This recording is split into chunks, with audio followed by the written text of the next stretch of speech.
First question was, in what ways does your media product use, develop, or challenge forms and conventions of real media products? There are, first of all, we watch different horror movies, such as Psycho, The yeah. Shining, The Exorcist, The Descent, Saw and Texas Chainsaw Massacre. By watching these, this helps us understand horror movies better. Gain a greater understanding. Yeah, and we soon realised that horror movies are put out there to frighten and panic people and to cause dread and alarm to that person. Also, they often have frightening and terrifying finales, but not always. That's just a typical theme.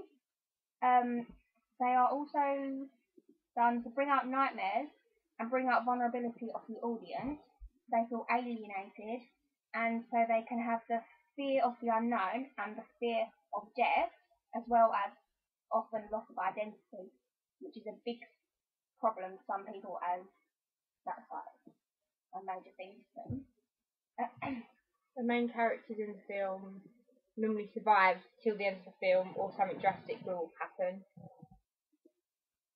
I don't know. The killer's trademark is shown through his characteristics. For example, the people he kills and the weapons he uses to kill them. It's normally good against evil.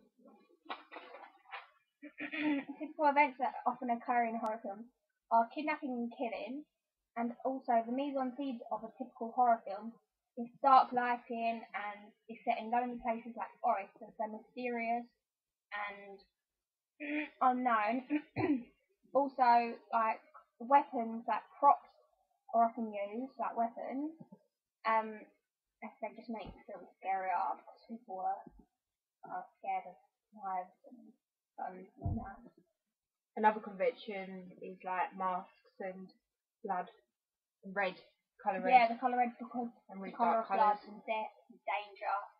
So it's often red and black because black is a dark, dangerous colour also.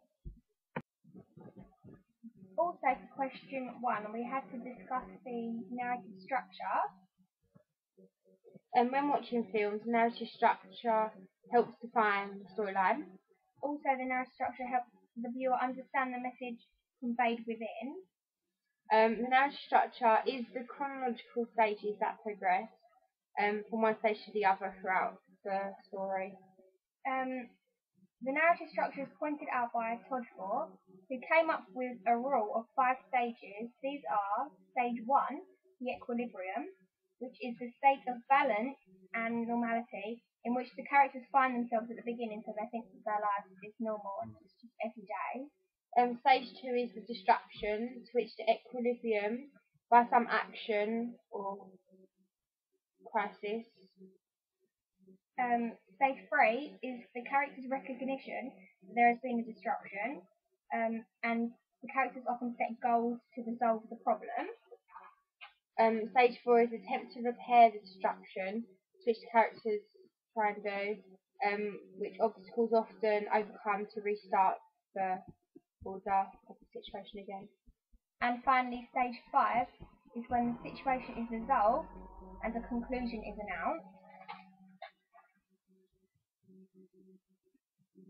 The equilibrium of our film is when Liza is just walking out of the station and has no idea that anything's wrong and everything's fine.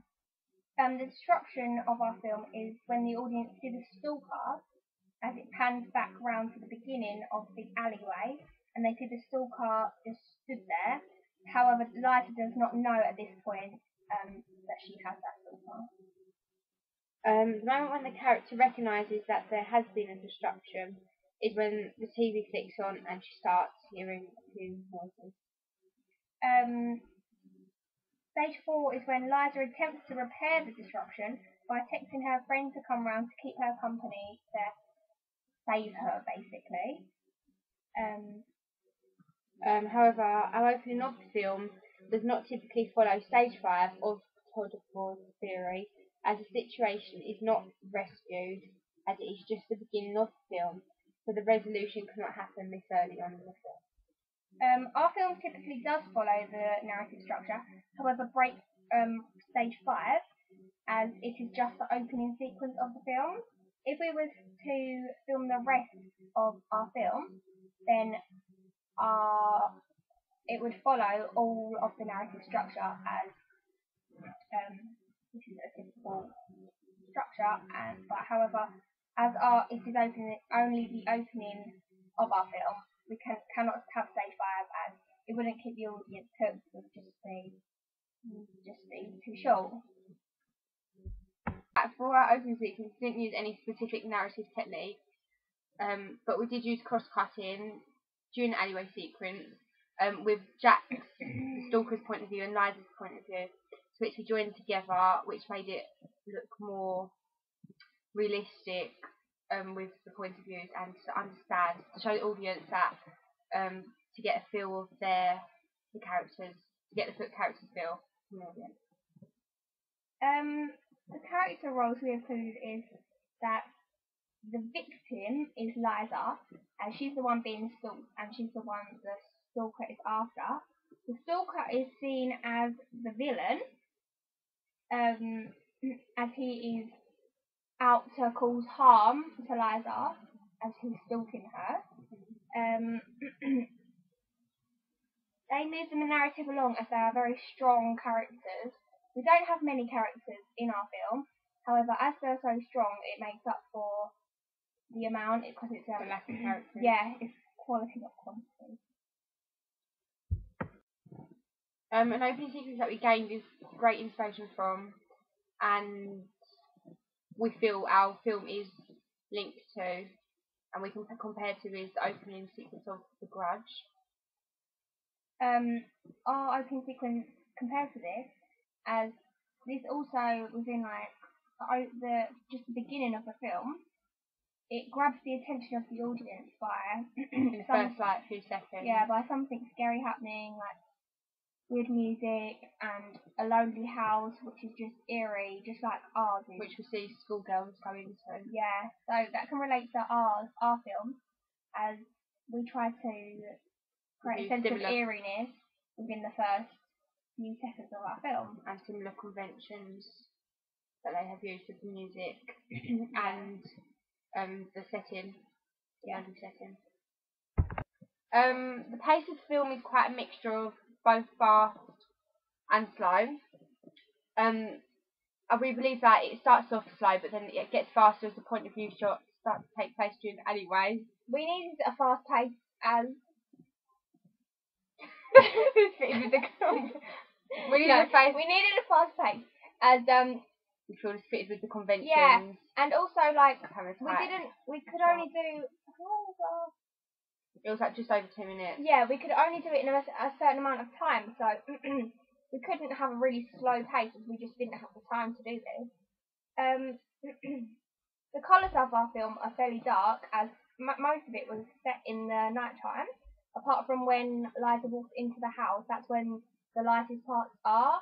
We had a bit of trouble with the door shot, as it was really dark by the time. And you couldn't see her walk in. Yeah, the time we filmed this, it was so dark.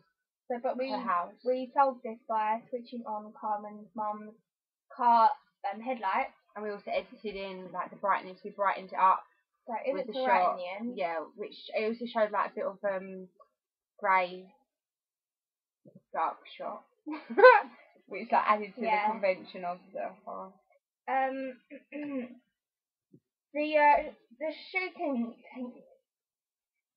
The shooting techniques.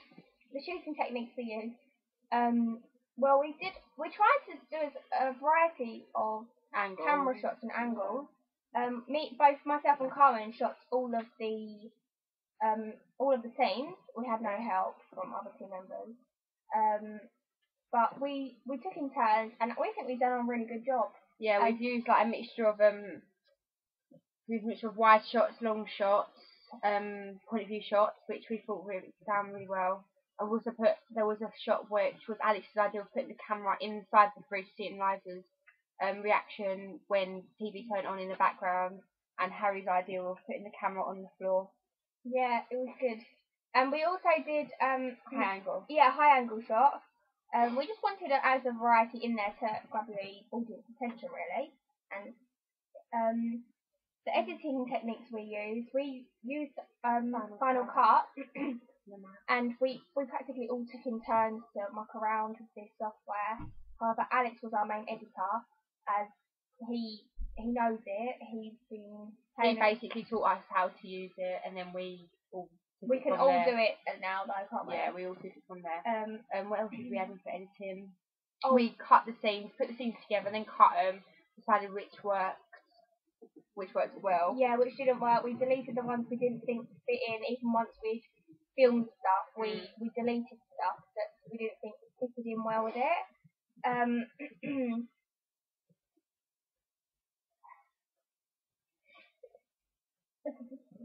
So overall, the style of the film was actually really continuing, and like it just worked really well because we all got along pretty well.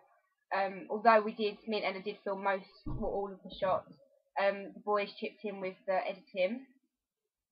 For some real examples for comparison, like we said, we like to link it with the film The Grudge, as we feel this also has a similar pace. It's quite a fast pace. It's not a slow moving film, as things are constantly happening.